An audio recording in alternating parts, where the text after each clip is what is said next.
Good morning, and welcome let's start again. Good morning, and let's welcome to, three times the charm. Good morning, and welcome to Brewing Happiness. Well, unfortunately, I'm not talking about being tongue-tied today. So, here we are. So the question of the day is, do you cry easily? Okay, let's just say, do you cry? Now, if you watch this show, you know I do. I always think of it as an affliction. It's been happening since I was a small child. My mom has it. My daughters have it. It just runs in our family, I guess. But, personally, I cannot hear the national anthem. I cannot watch a talent show of any kind. I cannot see a first grade class saying the Pledge of Allegiance. I can barely repeat things I've seen and heard sometimes without getting all verklempt. I don't know. I cry a lot, so I thought let's talk a little bit about crying and what's going on here, right? The truth is there's not a lot of hard facts about crying. It is been studied maybe recently as the 60s and 70s. And there are some competing theories of what's going on. But for centuries, science doubted any usefulness or benefit for tears beyond keeping our eyes moist. Good morning, Debbie. We didn't think there was any use for tears other than they kept our eyes moist. Science hasn't really done much studying. For centuries, people thought that our tears originated in our heart. We didn't know much about them. In the 60s and 70s, they started studying tears a little bit. And here's what we know. Research suggests that when you cry, your body releases endogenous opioids, or our old friends endorphins and oxytocin. And these are our chemical messengers, right? They help relieve emotional distress and physical pains. So crying is described as a self-soothing behavior, right? So why do we cry? Well, first of all, it was our first form of communication. Babies cry, right? That's how they communicate. And they have different kinds of cries. They have a basic cry. They have an angry cry or a painful cry. We cry because it is part of the emotional wheel, the wheel of emotions. And it's part of the package. Crying kind of comes with being a human. And love it or hate it, we do it. So it turns out that women may be better at it than men. Or at least they cry more often, right? As in the tune of a ratio of 50 to 10 men to women. That's a lot of difference, right? Now, science doesn't really know why. Why do women cry more than men? But there is a chemical in our emotional tears that is associated with the production of breast milk. So, like I said, we don't know everything. Science says we think there's a link there. We're not sure. And men have smaller tear ducts. So, anyway, why do we cry? There's a number of reasons we cry. It is in our arsenal of tools for our responses of emotions in a couple of ways. Emotional reasons. Get some sad news, you might cry. Have a really happy, excited moment, you might cry, right? Tears deliver nutrients. They wash out our stress toxins. Again, controversial. Some people think maybe not. Social reasons. Well, we cry for communication, right? We're communicating distress or sincerity or attraction or aversion. And we might cry to manipulate others. Not our most attractive reason for crying, right? But it happens. And new research suggests that those who don't cry, those who find themselves never crying, may be less socially connected, right? May have a less emotional connection to those around them. So how do tears work? Well, it starts in the lacrimal system. This is our internal water system. Think of this as the water company in your body, right? And it sits right next to your eyeball. It is both the system that produces the tears and distributes them. So the lacrimal gland sits between, well, actually they're here, between your eyeball and your eyelid. You probably can't see it by back in there. When you blink, every time you blink, it sends a film of tear across your eyes. And then you blink and it distributes. And so then tears can go one of two ways. It drains down off the lacrimal puntum. Should probably practice these earlier, huh? The lacrimal puntum. That's the little drain in the corner of your eye here, right? So it either slides down and goes into your little drain there, and then into your nose and runs out. And this is why we cry. This is why our nose runs when we cry, because these systems are connected, right? The little duct in our eye, straight down into our nose and out. And yes, our nose runs, and it can be very, very messy when you cry. So, or then the second way is your system can't handle the volume, right? You blink or the tears come, and there's only so much room, and then first you get a little well on the edge of your light when you see somebody, they might be crying.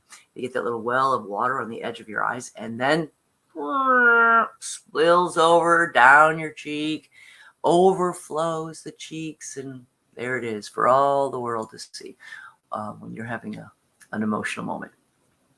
So hard to hide the fact that you're crying. So, crying facts. Our tears are water, of course, for moisture, but they also contain oils for lubrication and to prevent evaporation, and mucus so that they spread evenly across our eyes, and antibodies and special proteins for resistance to infection. And they're salty. You've tasted your tears. You ever taste your tears? They're kind of salty. Well, bodies have fluids, and almost all of our bodily fluids have salt in them. Tears are about the same amount of salt as in plasma. We need salt. It's part of the way that keeps our bodies functioning right. So now there are 3 different types of tears. Okay, there's continuous or basal tears. These are the lubrication system. This is what's happening without any acknowledgement or any knowledge from you, right? It just happens all the time. These tears are like 98% water, and these are what your eyes basically roll around in all day long, right? Your eyes are sitting there. These contain some oil and mucus, and when you blink, it just spreads those tears continuously over your eyes. We've got to keep our eyes moist. Then secondly, we have reflex tears or irritant tears, the kind that happen when you chop an onion, right? These clear debris or smoke or dust from your eyes, and they make sure we keep seeing clearly. These are called eye wash tears. These are tears to the rescue, right? And then finally, the ones that seem to plague me the most are the emotional tears, sometimes called a psychic tear or a crying tear. And these are the ones that are response to a strong emotion like sadness or grief or joy or anger. And these contain stress hormones and other toxins. And new studies suggest that crying is one of the systems that help us flush out our bodies, right? That they can flush out some toxins. And they contain some natural painkillers, something called leucine and enkephalin. Anyway, in animals, tears can actually relay a chemical message, right? Like, I need help or stay away. So they are actually just a part of our communication system. And again, triggered by empathy, compassion, pain, emotion, pain, both emotional and physical, sentimental feelings, anything, if you know me, it can be triggered by almost anything. So how does this work? How come my tears are linked to my emotions, or our tears are linked to our emotions? Well, emotions live in the limbic system, right? Specifically in the hypothalamus. And this is hardwired directly to our autonomous nervous system. And this is the part of us that we don't control, right? Our heartbeat and the blood flowing around in us and the way our organs work. We're not in control. That's the part of your brain. We got autonomic nervous system and keeping things running. Now, this system uses a neurotransmitter called acetylcholine. Okay. And it has just a little bit of control over the tear system. And this molecule stimulates tear production. And so since it's linked to the limbic system, which is linked to the autonomic nervous system, then when we have emotions, it triggers a physical response, and that physical response can include tears, right? So when you have an emotional reaction, you get a physical response. Now, one study suggests that crying maybe played a role in our evolution, right? That the communication of vulnerability or needing help or submission to an attacker, right? Well, these were ways that helped us evolutionarily. But it's really more than just, tears are more than just, water on your face. It's more than just a little wetness, right? It increases, tears are, there's nothing that happens in our bodies independently. We're a bunch of linked little systems, so that when something happens, other stuff starts happening. So you start crying, you increase your heart rate. Yeah, you might start sweating. Your breathing slows down. You might get that lump in your throat known as the globus sensation. I don't know about you. I live with that a lot, and I can feel it coming sometimes. And these are all the results of your sympathetic nervous system. This is your fight or flight system, that when we feel a strong emotion, right, this is how our body works. You feel a strong emotion, your body moves into the sympathetic nervous system, because now when you have a strong reaction to anything, you go into fight or flight or survival mode. And now we're talking about triggering physical responses, including tears down our face. So this is the story of crying, right?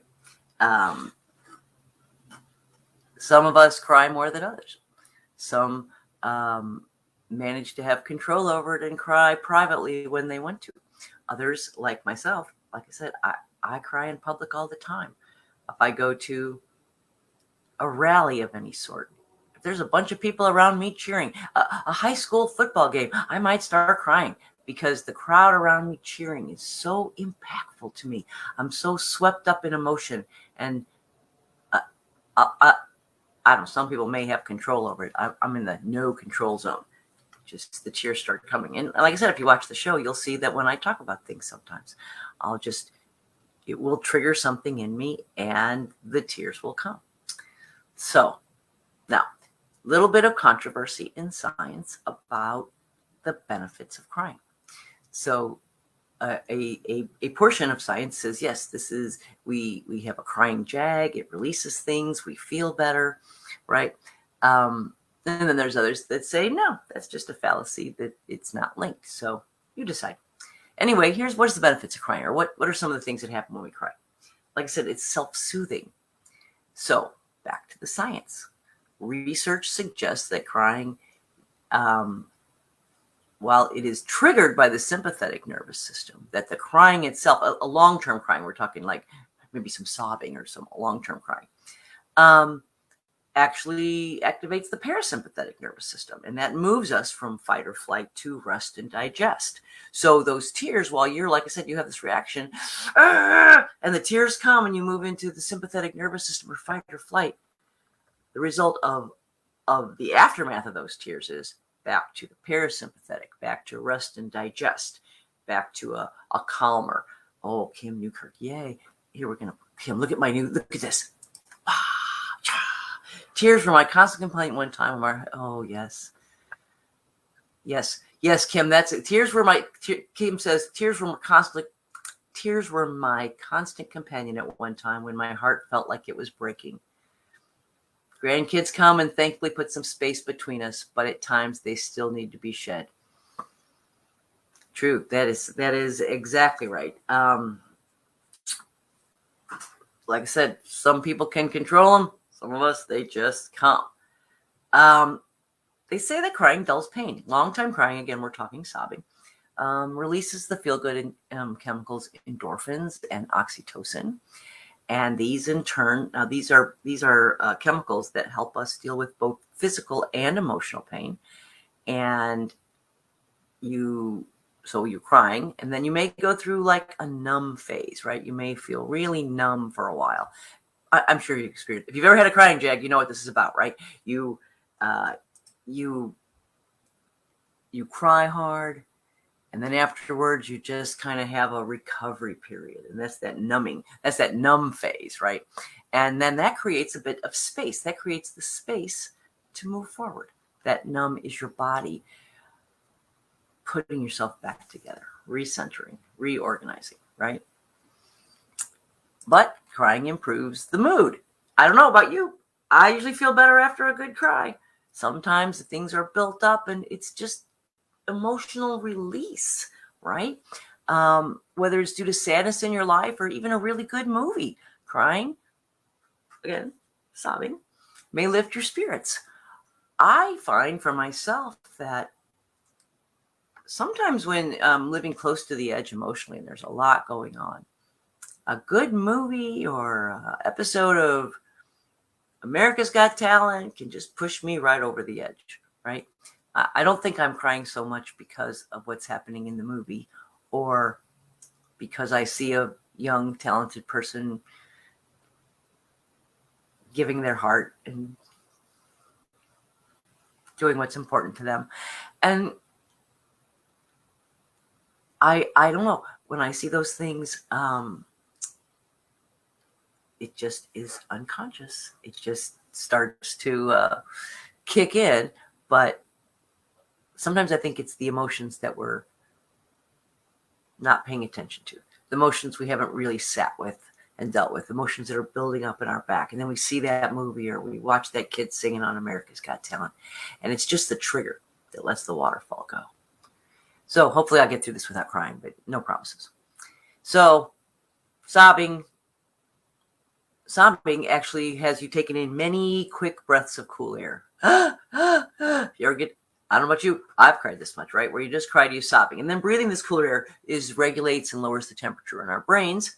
And a cool brain is more pleasurable to your body. And it's also more efficient. You think better when your brain is cool. You know, a cool head, he has a cool head. That's not just a saying. It's true. When you get emotional and heated up, your brain heats up, stops working as well. So just FYI. Anyway, crying can also be a signal. It can be a call for attention. It can be a call for help. It may just help the people around us see what's going on with us, right?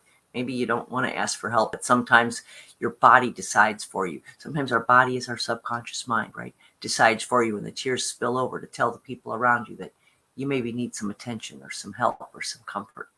Or maybe you just need to be left alone. But sometimes if we don't say it, the body just shows it for us. And crying was how we communicated when we were babies, right? To first get food or comfort. Our first cry helped us to breathe, cleared the way for that transition from breathing fluid to breathing air. So obviously it's built into us. It's innate. It starts before you know what crying is or what it's for or why you might use it. And it's built into our social network, into our social contracts, right? It's just, since it's part of the human experience, when you see someone crying, you have a natural reaction. You have a sympathetic and connecting reaction when you see someone cry. And so this is the science controversy is just going on, or is this a mechanism that our bodies use to alert our social networks that something's going on, right? So crying restores emotional balance. We don't just cry. Come on, we don't just cry when we're sad, right? We cry when we're happy. Well, I do anyway. Scared, stressed, emotionally overwhelmed, doesn't matter. Researchers at Yale University think crying helps restore our center, our emotional temperature, which is kind of what we just talked about, right? Yeah, you have the crying jag, which is the body going over the top, over the edge, can't handle it anymore. Then you have this numb feeling where everything resituates, and that's us recentering, getting back. So sometimes your body kicks in and takes care of things when your mind doesn't actually do it. And crying may be just our body's way of dealing with extreme emotions of, let's face it, almost any kind. So a study done says crying actually helps babies to sleep. They did a study that says using a method called graduated extinction or controlled crying. And babies are left to cry for a finite number of moments before mom or dad steps in and comforts them. And then when they do this experiment, they find that as the crying increases, the crying, that letting the baby cry actually increases their sleep length and reduces the number of times that they wake up in the middle of the year. And they did a follow-up study a year later and said, hey, we don't think that this crying had any emotional impact. It didn't have any damage to the parent-child relationship. So crying, letting your baby cry, not forever, but that might not be the worst thing ever, right? So crying, why do we cry? I just thought it was an interesting topic because I cry a lot. I noticed that about 10 years ago, I got divorced. And it was, I don't know, a pretty hard time. I didn't cry for a couple of years. I guess my body said I needed to put up a block, and I became so stoic. And I was wondering, this is so odd, because at times that normally I know would make me cry, I have a long history of it. It didn't happen.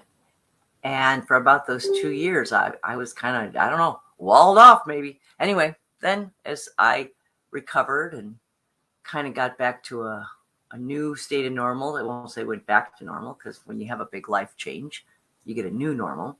And when I settled into my new normal, little by little, the tears came back. And today, well, I'm about as weepy as they come. I'm as happy as I've ever been and as weepy as they come.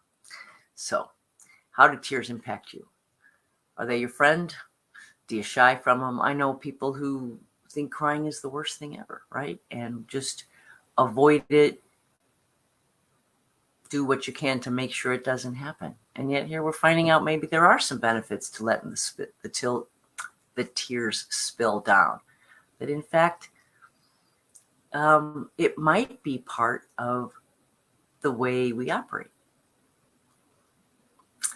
Anyway, no great discoveries here on tears. I just thought it was interesting because it's so personal to me.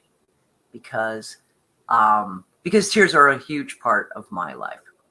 So anyway, I'm going to end with a poem today. It doesn't have a whole lot to do with tears. I don't have a crying poem, but I did write this poem years ago, and I love it. And so I thought I'd read it today because it's about trouble. And when do we cry? We cry when we're in trouble sometimes. So wait, hold on. Here we go. It's called It Seems Trouble Follows You Around. It seems trouble follows you around, then brings life crashing round your ears.